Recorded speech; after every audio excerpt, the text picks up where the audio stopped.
أعوذ بالله السميع العليم من الشيطان الرجيم. بسم الله الرحمن الرحيم.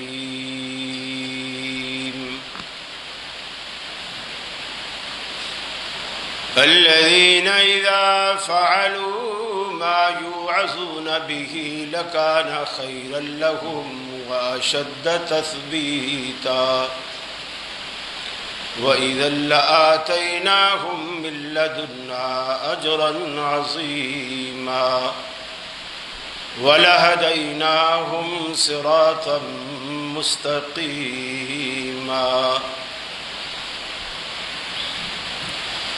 عن عائشة رضي الله تعالى عنها قالت قال رسول الله صلى الله عليه وسلم من احدث في امرنا هذا ما ليس منه فهو رد.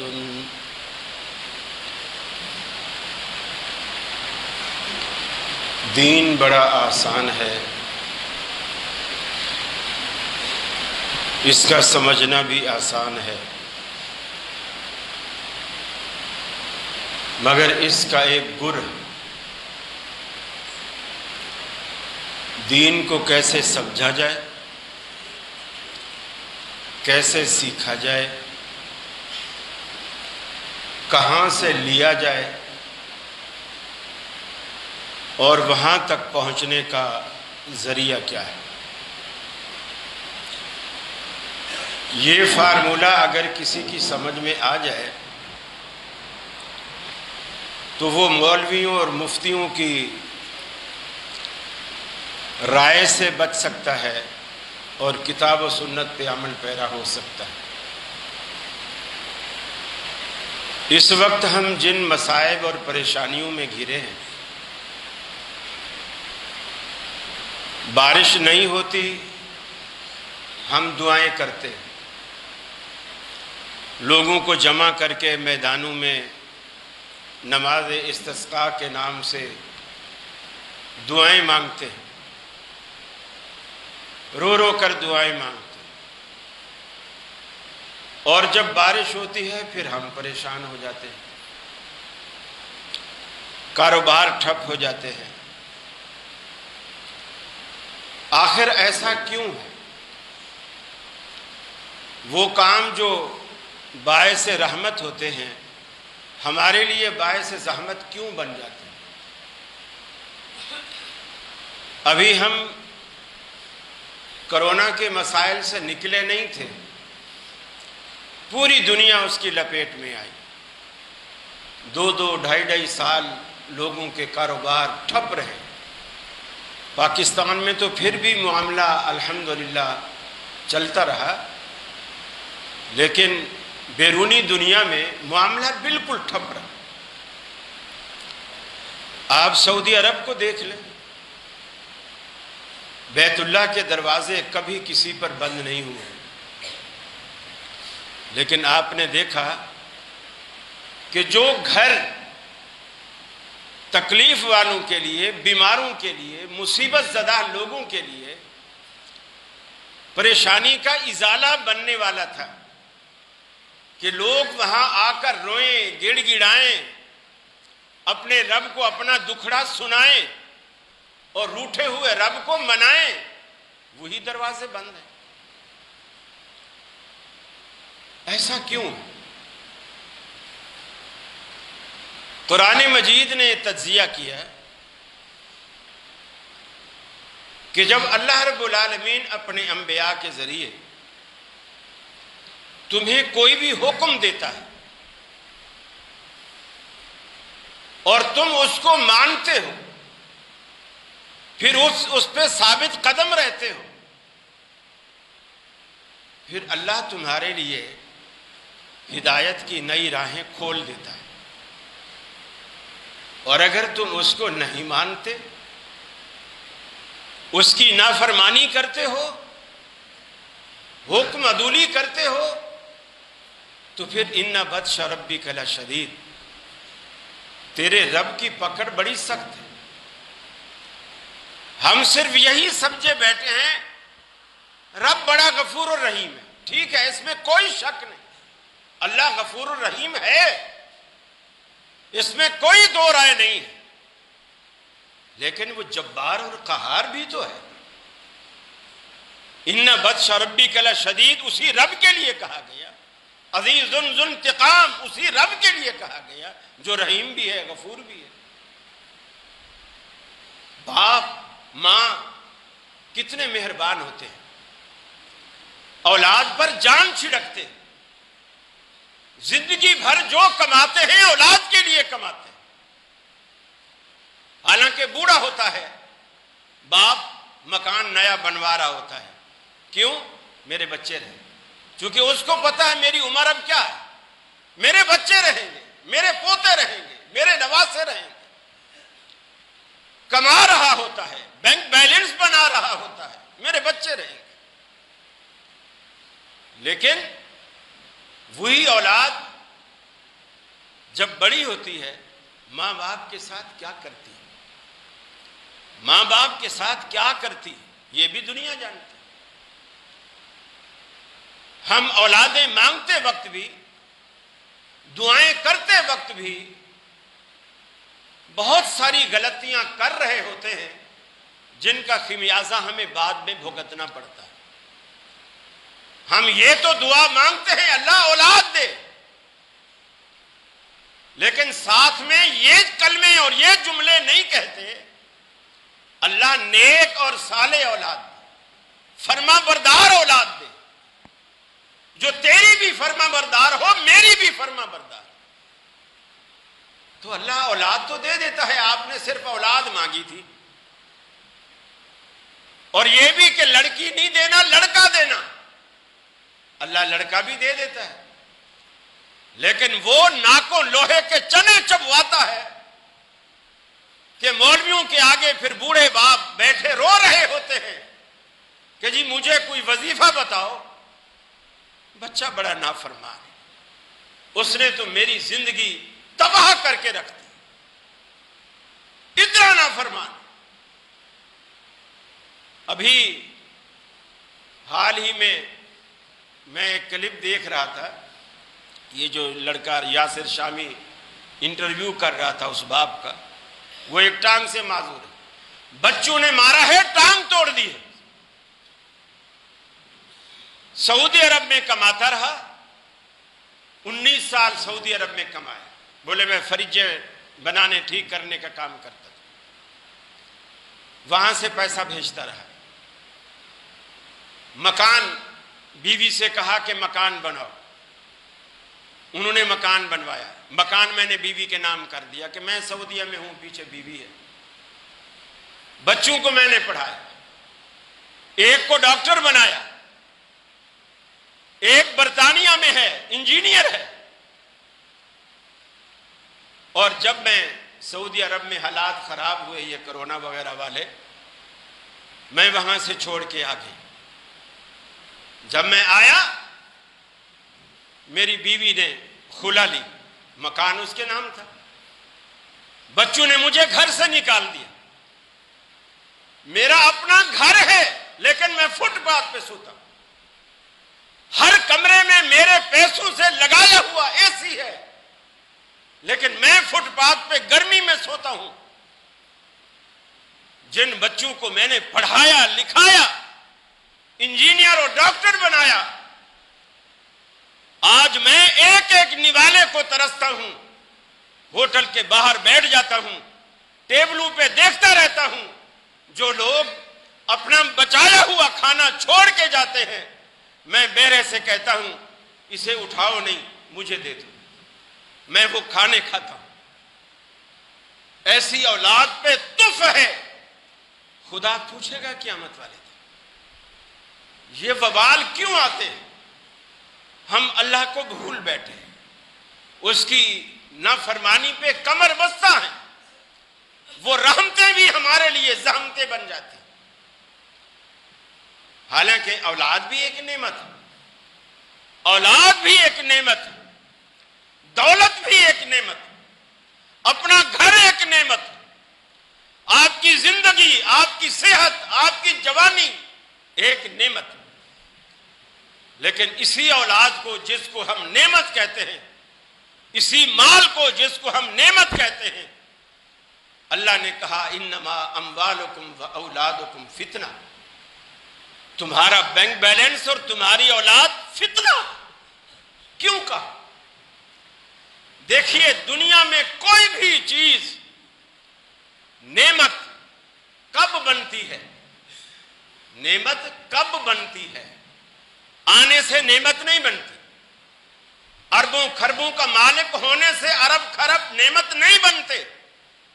نعمتیں کب بنتی ہیں؟ جب اس نعمت کے ساتھ نعمت ہدایت بھی آپ کو نصیب ہو۔ اولاد آپ کے پاؤں تب دبائے گی جب انہیں ہدایت نصیب ہوگی۔ مال کے ساتھ نعمت اصل کب بنے گی؟ جب آپ کے ساتھ نعمت ہدایت بھی آپ کو میسر ہوگی، کیونکہ جب تک ہدایت نہ ہو، اور ہدایت تو اوپر سے آتی ہے، ہدایت تو اوپر سے آتی ہے، اور ہم تو اوپر والے کو جانتے بھی نہیں، ہمارا تو کوئی تعارف ہی نہیں ہے۔ ہم یہ سمجھتے ہیں مسلمان کے گھر میں پیدا ہوئے ہیں، گائے کا گوشت کھاتے ہیں، نام ہمارا عبد الرحمن ہے، لہذا ثابت ہوا کہ ہم مسلمان ہیں۔ باقی شادیاں بھی کرتے ہیں اسلامی طریقے کی، بچے بھی ہوتے ہیں، یہ سارے کام جانور بھی کرتے ہیں، یہ سارے کام جانور بھی کرتے ہیں، روٹی بھی کھاتے ہیں۔ ان کے آپس میں نکاح نہ صحیح، جو بھی شریعت نے طریقہ رکھا ہے، ان کی اولادیں بھی ہوتی، نسلیں ہوتی، کھاتے ہیں پیتے ہیں، مر جاتے ہیں۔ اور یہی کچھ اگر ہم کر رہے ہیں تو اللہ نے ہمیں افضل کیوں بنایا؟ کس بات سے ہم افضل ہیں؟ جو چیز آپ کو جانوروں سے ممتاز کرتی ہے، افضل بناتی ہے، اونچا کرتی ہے اللہ کی نظر میں، وہ یہ کھانا پینا نہیں ہے، وہ اللہ کے آگے جھکنا ہے، وہ بندگی ہے، اللہ کو رب ماننا ہے، اللہ کا حکم ماننا ہے۔ چھوٹی چھوٹی باتیں ہوتی ہیں، کبھی کوئی مولوی صاحب، کوئی دیندار آدمی کسی کو نصیحت کر دے نا، ارے بھائی یہ کیا کرو وہ کیا کرو، تو جواب دیتے ہیں میاں کیا سارا دین اب اسی لیے میں رکھا ہوا ہے کہ آپ جب بھی آپ کے پاس سے گزرو آپ کہتے ہو پانچے ٹکنے سے اوپر کرو، کہ سارا دین پانچے میں رکھا ہوا ہے؟ کسی نے کسی کو کہہ دیا داڑھی رکھ لو، تو کیا سارا دین داڑھی کے اندر چھپا ہوا ہے کیا؟ داڑھی نہیں رکھیں گے تو کیا مسلمان نہیں ہوں گے؟ اسی طرح کرتے کرتے ہم سے سب کچھ چھوٹ جاتا ہے، سب کچھ چھوٹ جاتا ہے۔ امام احمد بن حنبل رحمہ اللہ، دیکھیے یہ وہ لوگ ہیں جو اللہ کو جانتے تھے، پہچانتے تھے اور دل سے مانتے بھی تھے۔ بیمار ہیں، بالکل آخری وقت، بچوں کو لگا کہ آج ابا جی فوت ہو جائیں گے، کوئی نماز کا وقت نہیں، جیسے فرض کر لیجئے کہ 10-11 بجے کا دن کا ٹائم ہے، اب یہ کوئی نماز کا ٹائم نہیں ہے۔ بچوں نے سوچا شاید یہ وقت اللہ سے ملاقات کا ہے، ہم ابا جی کو وضو کرا دیتے، وضو کرا دیتے۔ انہوں نے امام احمد بن حنبل کو وضو کرائے، ہاتھ دھلائے، کلی کرائی، ناک پہ پانی چڑھایا، منہ دھویا، مسح کیا، بازو بھی دھوئے۔ جب پاؤں دھونے لگے نا تو بچوں نے پاؤں دھو دیے۔ اب دیکھو قریب المرگ ہیں، بستر مرگ پر ہیں، آخری دن ہے زندگی کا۔ ہم تو کہتے ہیں نا کہ سارا اسلام پینچے میں کھڑا ہوا ہے، احمد بن حنبل کیا کہتے ہیں؟ بچوں سے کہتے ہیں خللو بین الاصابع، میرے بچوں انگلیوں کے درمیان خلال کرو، انہا سنت رسول اللہ صلی اللہ علیہ وسلم، اس لیے کہ یہ اللہ کے رسول کی سنت۔ اب کیا سارا اسلام انگلیوں کے خلال میں کھڑا ہوا ہے؟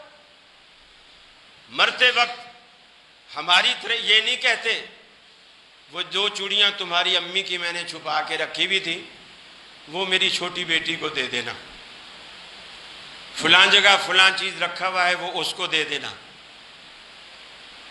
یہ ہماری وصیتیں ہوتی، حالانکہ اللہ کے رسول نے فرمایا لا وصیت لوارث، وارث کے حق میں وصیت نہیں ہوتی، وصیت غیر وارث کے حق میں ہوتی۔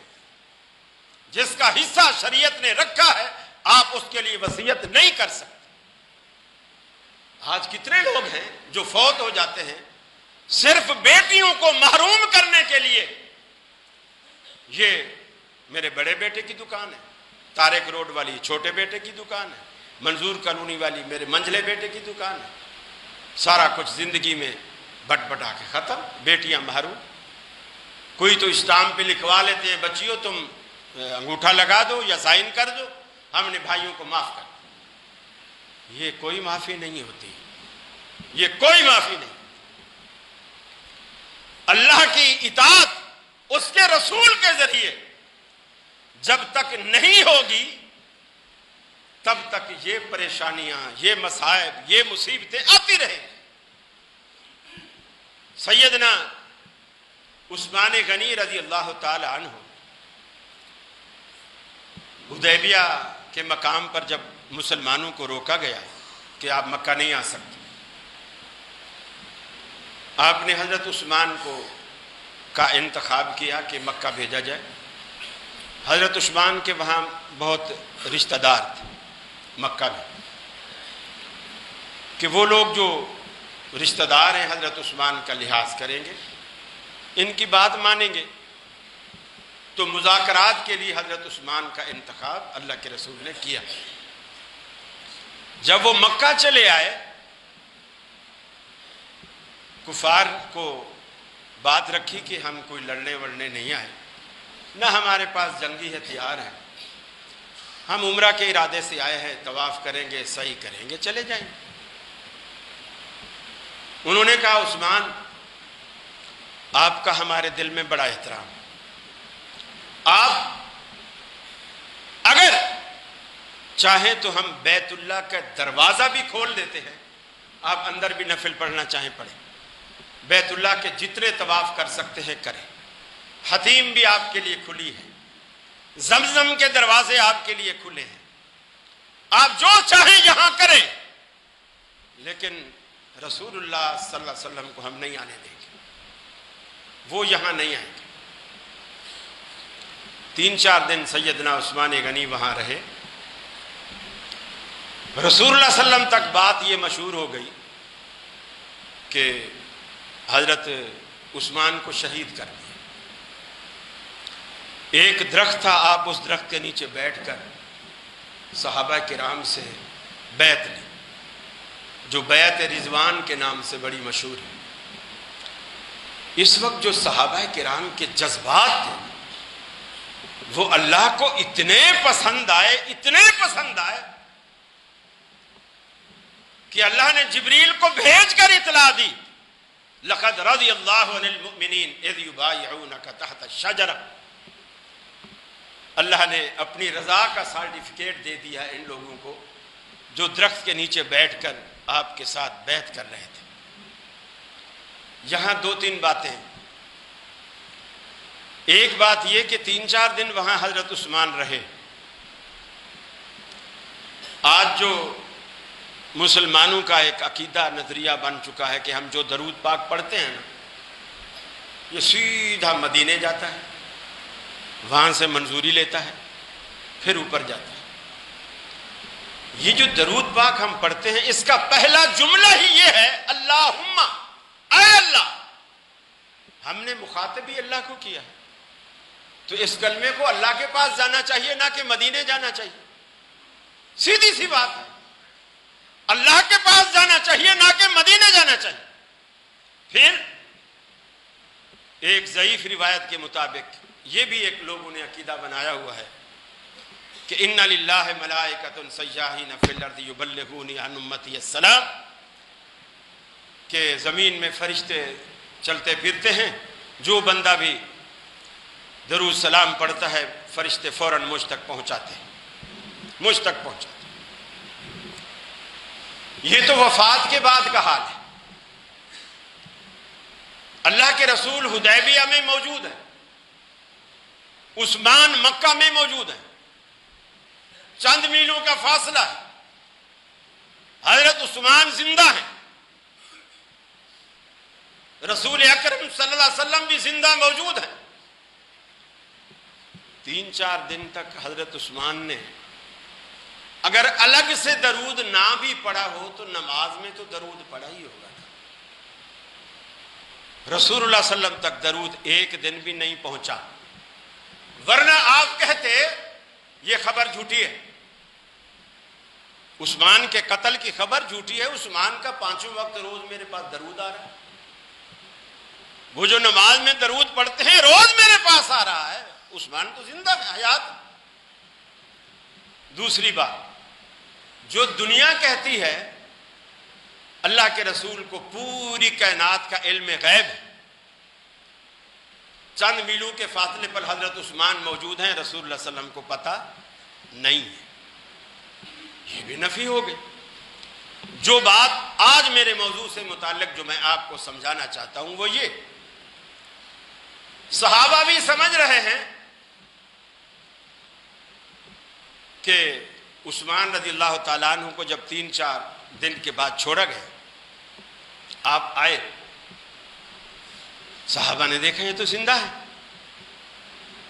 اب ان کے دل میں فوراً یہ بات آئی، عثمان تو نے تو بڑے مزے کیے ہوں گے، جی بھر کر بیت اللہ کا طواف کیا ہوگا، حتیم میں گئے ہوں گے، خوب زمزم کا پانی پیا ہوگا، بیت اللہ کی دیواروں سے چمٹے ہوں گے، حجر اسود کو بوسہ دیا ہوگا۔ سیدنا عثمان غنی کہتے ہیں، لوگو تم نے عثمان کو سمجھا ہی نہیں، تم نے عثمان کو سمجھا ہی نہیں۔ مجھے مشرکین مکہ نے، قریش نے کہا تھا بیت اللہ کا دروازہ کھلا ہے، حتیم کھلی ہے، مطاف کھلا ہے، آب زمزم کا کنواں کھلا ہے، آپ جتنا چاہیں پانی پی لیں، جتنے چاہیں طواف کر لیں، لیکن رسول اللہ کو نہیں آنے دیں گے۔ میں نے اللہ کی قسم بیت اللہ کا طواف تو دور کی بات، میں نے بیت اللہ میں قدم بھی نہیں رکھا۔ میں نے کہا جب تک رسول اللہ نہیں آئیں گے عثمان طواف نہیں کرے گا۔ مجھے طواف کرنے کے لیے نہیں، مجھے مذاکرات کے لیے بھیجا گیا تھا۔ یہ جو صحابہ کرام کا ایمان، اللہ تبارک و تعالیٰ کو یہی چیز اللہ دیکھتا ہے، میرے بندوں کے دل میں میرے نبی کا عشق کتنا ہے۔ ایک ہے دعویٰ عشق، ایک ہے واقعی محبت کا ہونا۔ میرے ان بندوں کے دل میں محبت کتنی۔ اللہ کی قسم، اللہ تعالیٰ ہمارے چہروں کو، جسامتوں کو، قد کاٹ کو، بینک بیلنس کو، صحت کو، گوری چٹی چمڑی کو، اسٹیٹس کو، عہدے کو نہیں دیکھتا، اللہ تو کچھ اور ہی دیکھتا ہے۔ امام ذہبی رحمۃ اللہ علیہ سیر اعلام النبلاء میں امام محمد بن منقدر رحمہ اللہ کا روایت کردہ ایک واقعہ نقل کرتے ہیں کہ امام محمد بن منقدر کہتے ہیں کہ میں ایک دن رات کے وقت علاقے کی ایک مسجد میں گیا، قحط سالی کا زمانہ تھا، بارشیں نہیں ہو رہی تھی، میں آدھی رات کو گیا اذان سے پہلے، جتنی اللہ نے توفیق دی میں نے نفل پڑھی، پھر بیٹھ گیا۔ تھوڑی دیر بعد ایک شخص آیا، اس شخص نے، سردی کا موسم تھا، اپنے اوپر ایک چادر اوڑھ رکھی تھی، منہ بھی چھپا رکھا تھا، مسجد میں کوئی چراغ نہیں تھا، باہر تھوڑی تھوڑی چاندنی تھی لیکن مسجد میں کوئی چراغ نہیں تھا، اندھیرا تھا۔ وہ دوسرے کونے میں آ کر وہ بھی نفل پڑھنے لگا۔ میں نے بڑی کوشش کی کہ اسے پہچانوں لیکن پہچان نہیں سکا۔ اس کا مجھے یعنی اس کا میرا پتہ نہیں تھا کہ میں بھی مسجد میں بیٹھا ہوں۔ امام محمد بن منقدر کہتے ہیں کہ اس کو میرا علم نہیں تھا کہ میں بھی دوسرے کونے میں بیٹھا ہوں۔ جب وہ نفل پڑھ چکا اس نے دعا مانگی، زور زور سے دعا مانگی، اور اسی دن مدینے میں چونکہ قحط سالی تھی تو مدینے کا گورنر اہل مدینہ میدان میں نکل کر دن کے وقت دوپہر کے وقت نماز استسقاء کی دعا کی، بارش نہیں ہوئی، گورنر کی دعا پر بھی بارش نہیں، اہل مدینہ کی دعا پر بھی بارش نہیں ہوئی۔ اس نے نفل سے فارغ ہو کر اس بندے نے جس نے چادر اوڑھ رکھی تھی دعا کی، یا اللہ تیرا مدینہ پیاسا ہے، بارش برسا، بارش برسا۔ امام محمد بن منقدر کہتے ہیں ابھی اس نے یہ جملہ کہا تھا اور میں نے بادلوں کی گرج سنی اور تھوڑی دیر بعد بارش برسنے لگی۔ جب بارش برسنے لگی تو اس بندے نے دعا چھوڑ دی اور زاروں قطار رونے لگا اور بار بار ایک ہی جملہ کہتا رہا، اللہ تو نے میری دعا کیوں قبول کی؟ مدینے کا گورنر آیا، اہل مدینہ آئے، انہوں نے دعائیں کی، تو نے بارش نہیں دی، میرے اندر تو نے ایسی کیا بات دیکھی ہے؟ میں نے ایک ہی دفعہ کہا اللہ بارش دے اور تو نے بارش برسا دی، اللہ میری دعا کیوں قبول کی؟ میری کیا ادا ہے جو تجھے پسند آتی؟ یہ کہتا رہا۔ امام محمد بن منقدر کہتے ہیں کہ کچھ دیر کے بعد مؤذن آیا، اس نے اذان دی، وہ اسی طرح منہ چھپا کر مسجد سے باہر نکل گیا۔ کہتے ہیں کہ میں حیران ہوا کہ تہجد تو نفل ہے اور نماز فجر تو فرض ہے، یہ نفل پڑھ رہا ہے اور نیک بھی اتنا لگتا ہے کہ اللہ اس کی دعا کو قبول بھی کرتا ہے، یہ کیسا نیک ہے؟ نفل تو پڑھ رہا ہے اور جب فرضوں کا ٹائم آیا ہے تو مسجد سے بھاگ گیا۔ کہتے ہیں کہ میں شش و پنج میں بیٹھا تھا تو جب اذان ہو گئی اس کے بعد لوگ آنا شروع ہو گئے تو میں نے دیکھا وہی چادر اوڑھے ہوئے وہ شخص بھی لوگوں میں چھپ چھپا کے آ گیا مسجد کے اندر۔ اس نے فجر کی نماز پڑھی اور نماز کے بعد جب مسجد سے لوگ نکلنے لگے وہ بھی نکلنے لگے۔ جب وہ نکلنے لگا تو میں بھی اس کے پیچھے ہو لیا۔ میں نے دل میں سوچ لیا یہ جو اذان پہ نکلا تھا نا یہ اس وجہ سے نکلا ہوگا تاکہ لوگوں کو یہ پتہ نہ چلے کہ میں اذان سے پہلے ادھر آ کے میں نے تہجد پڑھی ہے۔ اپنے اس عمل کو چھپانے کے لیے باہر نکل گیا، جب لوگ آئے تو لوگوں میں مل کر وہ بھی آ گیا تاکہ پبلک کو یہ پتہ چلے کہ میں بھی انہی کے ساتھ آیا ہوں، کہ میں کوئی تہجد گزار آدمی نہیں ہوں۔ یہ ایک الگ بات ہے کہ یقین مانیے آج ہم چھوٹے چھوٹے کام بھی کرتے ہیں، اس موبائل نے ہماری اتنی تباہی مچا دی ہے، چھوٹے چھوٹے کام کو بھی ہم فلماتے ہیں، تصویریں بناتے ہیں، پھر ہم لگاتے ہیں اپنے اسٹیٹس پہ، جی میں نے یہ کام کیا، میں نے یہ کارنامہ انجام، میں نے یہ کارنامہ کیا، اور وہ چھپا رہا ہے۔ پھر کہتے ہیں جب نکلا مسجد سے میں بھی پیچھے پیچھے چلتا گیا، آبادی ختم ہو گئی تو آگے تھوڑی سی ویران جگہ آئی، وہ اس میں چلا گیا، میں بھی پیچھے چلا گیا۔ وہاں کچھ جھونپڑیاں تھیں، ایک جھونپڑی کے اندر وہ داخل ہوئے۔ اب چونکہ وہ جھونپڑی تھی، گھر میں خاتون بھی ہو سکتی ہے، میں نے ادباً کھڑے ہو کر اجازت مانگی کہ کیا میں اندر آ جاؤں؟ انہوں نے کہا آ جاؤ۔ میں اندر گیا، وہ اکیلا تھا، اس کی فیملی کوئی نہیں تھی، بالکل اکیلا۔ میں کچھ دیر بیٹھا رہا، وہ بھی چپ رہا، میں بھی چپ رہا۔ ہم دونوں ایک دوسرے کو جانتے نہیں تھے، لیکن میں آج اللہ کے لیے اس سے دوستی کرنا چاہتا تھا کہ میں اس سے دوستی رکھوں، جس کی اللہ سے اتنی بنی ہوئی ہے، میں اس سے دوستی رکھوں۔ وہ بھی چپ، میں بھی چپ. میں اس کی جھونپڑی میں چیزیں رکھی ہوئی تھی، اس کا جائزہ لیتا رہا، اس کا جائزہ لیتا رہا. میں نے دیکھا کچھ آر رکھی ہوئی ہے، کوئی ہتھوڑی رکھی ہوئی ہے، کوئی دھاگا رکھا ہوا ہے.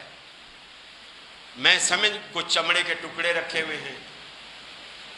تو امام محمد بن منقدر کہتے ہیں کہ میں سمجھ گیا کہ یہ پیشے کے لحاظ سے موچی ہے، پیشے کے لحاظ سے موچی. اور تھوڑی دیر بعد یہ راز خود ہی کھل گیا.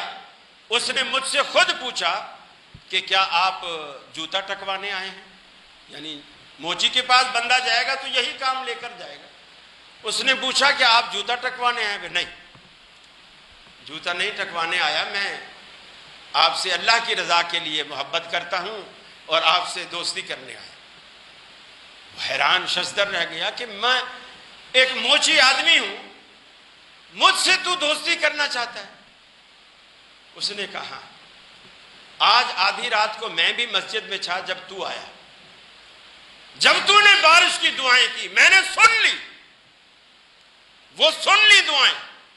بارش کو برستا ہوا بھی دیکھا، تجھے روتا ہوا بھی دیکھا. میں اس لیے دوستی کرنا چاہتا ہوں چونکہ تیرا اللہ سے ڈائریکٹ تعلق ہے. اب آپ دیکھیے اللہ تعالیٰ نے دوست بنایا ہے کس کو؟ موچی کو. جبے والے کو، پگڑی والے کو، تسبیح والے کو، لوٹے مسلح والے کو، حق ہو کے نعرے لگانے والے کو نہیں. اس موچی کی جھونپڑی میں وقت کا امام محمد بن منقدر، بخاری کا راوی، وہ اس کی جھونپڑی میں گیا بیٹھا ہے، التجائی نظروں سے اس موچی کو دیکھتا ہے کہ تیرے اندر کیا خزانہ چھپا ہوا ہے. اس نے کہا میرے اندر کوئی خاص بات نہیں. دوسرے دن امام آدھی رات کو پھر مسجد میں گئے، اس بندے کے انتظار. وہ مسجد میں نہیں آیا. نماز ہو گئی، وہ مسجد میں نہیں آیا. کہتے ہیں میں نے سمجھا کہ شاید بیمار ہو، چلو آج گھر تو دیکھ لیا ہے، اس کا پتہ کرتے ہیں، عیادت کرتے ہیں. میں جب اس کی جھونپڑی میں گیا، وہاں گیا تو جھونپڑی نہیں تھی، وہاں جھونپڑی نہیں تھی. وہاں قریب ایک دوسری جھونپڑی کے دروازے پر ایک گڑیا بیٹھی تھی. میں نے اس سے پوچھا اماں یہاں ایک جھونپڑی تھی، وہ کہاں ہے؟ انہوں نے کہا کل کیا تم اس کے گھر آئے تھے؟ میں نے کہا کل میں آیا تھا. تو بولے تم نے کیا ایسا کہا کہ جب تم اس کی جھونپڑی سے نکلے تو اس نے فوراً اپنی جھونپڑی اکھیڑی، سامان اٹھایا اور اپنی سواری پہ لاد کے یہاں سے ہجرت کر کے کہیں چلا گیا. میں سمجھی پتہ نہیں تم نے اس کو کوئی ایسی بات بتائی ہوگی. گویا اس کو یہ بات بری لگی کہ میرا جو اللہ سے تعلق اور راز والی جو بات ہے نا، یہ پبلک پر کھل گئی ہے، پبلک پر کھل گئی ہے. اللہ تبارک و تعالی حدیث میں آتا ہے ایسے بندے کو پسند کرتا ہے، یحب التقی الخفی، جو اللہ سے ڈرتا بھی ہو اور اس ڈر خوف کو چھپاتا بھی ہو، مخفی بھی رکھتا ہو. اللہ تعالیٰ چہرے، بینک بیلنس، عہدے، منصب، ذات پات نہیں دیکھتا ہے. وہ دیکھتا ہے کہ تو اس کے لیے مخلص کتنا، اس کے لیے مخلص کتنا. پھر وہ جو عنایات کی بارش کرتا ہے، اور ڈائریکٹ ڈیلنگ کا مزہ ہی الگ ہے. یہ جو لوگوں نے اس درگاہ پہ، اس درگاہ پہ، اس چوکھٹ پہ، اس چوکھٹ پہ، ہماری تیرے آگے، تیری اس کے آگے، ہماری سنتا نہیں، تیری ٹالتا نہیں. ارے وہ تو موچیوں کی بھی ڈائریکٹ سنتا اور اماموں کی چھوڑ دیتا. صرف یاری چاہیے. فرمایا الذین اذا فعلوا ما یوعظون به لکان خیرا لهم، وہ لوگ جن کو رب العالمین کی طرف سے نصیحت آتی ہے، اللہ رب العالمین جن کو واعظ فرماتا ہے اپنے پیغمبروں کے ذریعے، اور اس کو وہ کر گزرتے ہیں، مان لیتے ہیں، دل و جان سے تسلیم کرتے ہیں، لکان خیر لہم، یہ ان کے حق میں بہتر ہوتا ہے۔ اللہ رب العالمین جو بھی نصیحت اپنے پیغمبر کے ذریعے اپنی اس مخلوق کو دیتا ہے، مخلوق اس نصیحت کو مانتی چلی جاتی ہے۔ اللہ رب العالمین فرماتا ہے وَشَدَّ تَثْبِيتًا، اللہ تعالیٰ ان لوگوں کو ثابت قدم رکھ دیتا ہے، اس دین پر، اس عقیدے پر، اس نظریے پر اللہ پختگی عطا کرتا ہے۔ وَإِذَا لَآتَيْنَاهُم مِّن لَّدُنَّا أَجْرًا عَظِيمًا، اور فرمایا جو کچھ آتَيْنَاهُم، ہم انہیں عطا کرتے ہیں، دیتے ہیں اپنے پاس سے، بہت بڑے اجر کی صورت میں عطا کرتے ہیں۔ کب؟ جب یہ اس نصیحت کو مانتے ہیں جو ہم کرتے ہیں۔ وَلَهَدَيْنَاهُمْ صِرَاطًا مُسْتَقِيمًا، اور ہم ان کو راہ راست کی، صحیح راستے کی، سیدھے راستے کی ہدایت دے دیتے ہیں۔ جب پیغمبر خدا صلی اللہ علیہ وسلم کے نقش قدم پر چل کر، اللہ کے آدھے دامن پھیلا کر، دستے سوال اٹھا کر، ندامت کے دو اشک بہا کر رب العالمین سے مانگو گے، اللہ رب العالمین تمہیں نوازے گا۔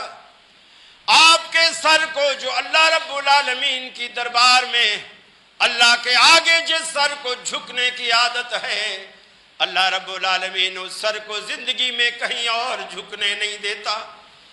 اللہ رب العالمین آپ کو بار بار پکار کے کہتا ہے میرے بندے، تو نے کیوں اپنے اور میرے درمیان حدیں اور فاصلے قائم کر دیے، دیواریں کھڑی کر دیں کہ میں گناہگار ہوں، اللہ رب العالمین میری سنتا نہیں۔ اللہ ماننے پہ آئے تو ابلیس کی بھی نہیں ٹالتا۔ اللہ نے جب ابلیس کو مردود قرار دیا، ابلیس نے کہا اے الہ العالمین تو نے مجھے مردود تو بنا دیا، میری تیرے آگے ایک درخواست ہے، ایک گزارش ہے، ایک التجا ہے، میری عمر کو لمبا کر دے۔ اللہ رب العالمین نے کہا جا الی یوم الوقت المعلوم، ایک وقت مقرر تک ہم تمہیں مہلت دیتے ہیں۔ اللہ رب العالمین جب ماننے پہ آئے تو ابلیس کی مان لے، ارے جب نہ ماننے پہ آئے تو اپنے پیغمبر سے کہہ دے اے نوح انہو لیس من اہلک، تیرا بیٹا تیرے اہل سے نہیں تھا، انہو عمل غیر صالح، اس کے عمل غیر صالح ہیں، تو صالح ہے، نیک ہے، اور یہ بدکار، بد عقیدہ کافر ہے، یہ تیری اہل سے نہیں۔ اور میں تمہیں نصیحت کرتا ہوں، میں تجھے نصیحت کرتا ہوں، فلا تسألنی ما لیس لک بہ علم، آج کے بعد جس بات کا تجھے پتہ نہ ہو مجھ سے سوال نہ کرنا، انی اعظک ان تکون من الجاہلین۔ یاد رکھ لے اگر آج کے بعد تو نے بیٹے کا نام بھی اپنی زبان پہ لایا، میں تمہیں نبوت کے کٹہرے سے نکال کر جہالت کے کٹہرے میں کھڑا کر دوں گا۔ یہ اللہ ہے، یہ اس کی طاقت ہے، اس کی پاور ہے۔ آج ہم جن مصائب اور مشکلات میں گرے ہیں اس کا ایک ہی حل ہے، ایک ہی حل ہے، اللہ سے دوستی، اللہ سے تعلق۔ اللہ رب العالمین، آپ غریب ہیں، آپ کو دنیا میں کوئی عزت نہیں دیتا، وہ دیتا ہے، وہ دیتا ہے۔ دنیا عزت دے نہ دے، وہ دیتا ہے۔ کوئی نابینا ہے، کوئی بہرا ہے، کوئی گونگا، کوئی لنگڑا، کوئی لولا، جب اللہ کے سامنے وہ گر گڑاتا ہے، اللہ آپ کے آنسو کی لاج رکھتا ہے، لاج رکھتا ہے آپ کے آنسو کی۔ اور اللہ کے حبیب کی محبت ایسے ظاہر نہیں ہوتی۔ آپ نے فرمایا من حب سنتی فقد حبنی ومن حبنی کان معی فی الجنہ، جو بندہ میری سنت سے پیار کرتا ہے فقد احبنی، گویا وہ مجھ سے پیار کرتا ہے، ومن احبنی کان معی فی الجنہ، اور جو بندہ مجھ سے پیار کرے گا جنت میں میرے ساتھ ساتھ ہوگا۔ ارے آپ کو اگر اللہ کے رسول کا ساتھ جنت میں چاہیے، آپ اگر چاہتے ہیں جنت کا مقام ہو، جنت کا میدان ہو، نبی مکرم صلی اللہ علیہ وسلم کے محلوں کے آس پاس آپ کا بھی محل ہو، آپ نبی کی سنتوں سے پیار کیجئے، چھوٹی چھوٹی باتوں کو چھوٹا چھوٹا سمجھ کر آپ رد نہ کیجئے، آپ ان سے محبت کیجئے۔ آپ کے سنت کے سے محبت کے نتیجے میں اللہ کے رسول صلی اللہ علیہ وسلم فرماتے ہیں اس نے گویا مجھ سے پیار کیا، اور جس نے مجھ سے پیار کیا اس نے کانا معی فی الجنہ، وہ جنت میں میرے ساتھ ساتھ ہوگا۔ اللہ سے دعا ہے اللہ رب العالمین ہمیں پیغمبر کی سنت کی محبت اور اتباع نصیب فرمائے۔ اللہ رب العالمین سے ہمیں مانگنے کا سلیقہ بھی سکھائے اور ہمیں مانگنے کی عادت بھی ڈالے، اپنا ہر دکھڑا اللہ سے شیئر کریں۔ اس کا سب سے بڑا فائدہ یہ بھی ہے کہ وہ آپ کے راز کو فاش نہیں کرتا۔ آپ دنیا میں کسی سے بھی شیئر کریں گے نا، آپ کو یہ ڈر رہے گا یار یہ کبھی کسی کو بتا نہ دیں، لیکن اللہ کی قسم اگر آپ اللہ کو اپنی کوئی راز کی بات بتائیں گے، اور نہ بھی بتائیں تو اس کو تو پتہ ہے، لیکن اگر آپ بتائیں گے تو وہ آپ کو کبھی رسوا نہیں کرے گا، دوسروں کے آگے ذلیل اور شرمندہ نہیں کرے گا۔ وہ تو پردے ڈالنے والا ہے، دوسروں کے عیبوں پر بھی پردہ ڈالیے، روز آخرت اللہ آپ کے عیبوں پر پردہ ڈالے گا انشاءاللہ۔ میں چاہ رہا ہوں، کچھ برسات کے دن بھی تھے اور کچھ بارشوں کی وجہ سے بھی ساتھی دور دور سے نہیں آ پاتے، اگلے جمعہ سے میں چاہ رہا ہوں اصلاح عقیدہ کی ایسی سیریز شروع کی جائے جس میں آپ کے عقائد کی اصلاح ہو، توحید کی اصلاح ہو، سنت سے محبت ہو، پیار ہو۔ آج کا خطبہ گویا میرا اس کا پیش خیمہ تھا، تمہید تھی۔ اللہ سے دعا ہے اللہ رب العالمین مجھے اس بات کی توفیق دے کہ میں آپ تک حق پہنچا سکوں۔ وآخر دعوانا ان الحمد للہ رب العالمین۔